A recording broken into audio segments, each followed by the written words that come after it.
চণ্ডী বৰুৱা ষ্টেডিয়ামত আজি দুই শক্তিশালী দলৰ মাজত যুঁজ হয় ক্ৰমে ৰংদিয়া FC বনাম APBN। হাউলী দলৰ মাজত যুঁজ হৈ অৱশেষত ৰংদিয়া FC ক্লাবে 3 গ'ল দি ফাইনেললৈ প্ৰৱেশ কৰে। আজি উক্ত খেলখনত ৰেফাৰী হিচাপে থাকে টিকেট নাথ আৰু লাইনমেন কৰে মনোজ পাঠক আৰু খনিন নাথে।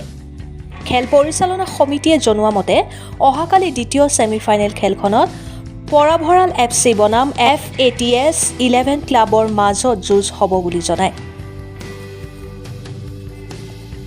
আনফালে খেল পৰিচালনা সমিতিয়ে সমূহ হাউলীবাসীৰ লগতে বৰপেটা জিলাৰ খেলপ্ৰেমী ৰাইজক 8 আগষ্টত খেলখন উপভোগ কৰিবলৈ আহ্বান জনায়। হাউলীৰ পৰা পুৰণ দেউৰীৰ ৰিপৰ্ট, অৰুণোদয় আছাম।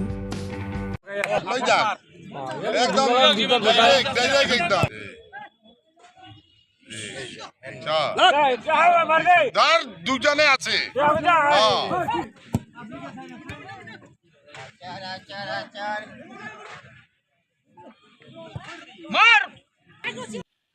বিনোদ দাস সোৱৰণী প্ৰথম বাৰ্ষিক বিনোদ দাস সোৱৰণী আন্তঃ ক্লাব ফুটবল আজি প্ৰথমখন ছেমিফাইনেলত অৱতীৰ্ণ হৈছিলে 28 বেটেলিয়ন হাউলী আৰু তেওঁলোকৰ বিপৰীতে প্ৰতিদ্বন্দ্বিতা আগবঢ়াইছিল ৰংদিয়া একাদশে।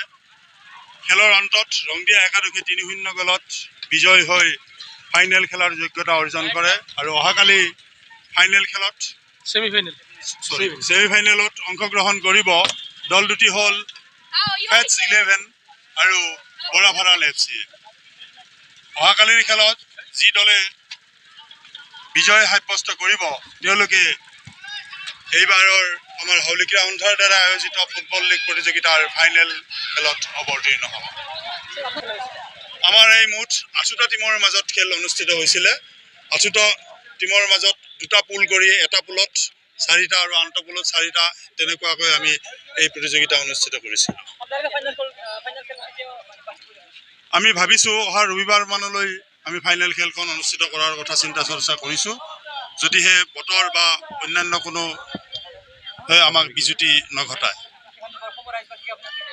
গতিকে উক্ত ফাইনেলত অকল ফাইনেলতেই নহয়, অহাকালিৰ ছেমিফাইনেল আৰু ফাইনেল খেলত যাতে আমাৰ সদৌ হাউলীবাসী ৰাইজে আমাক আহি উৎসাহিত কৰে, খেল উপভোগ কৰে, তাৰ বাবে আমি হাউলী ক্ৰীড়া সন্থাৰ পৰিয়ালৰ তৰফৰ পৰা বিনম্ৰভাৱে অনুৰোধ জনাইছোঁ।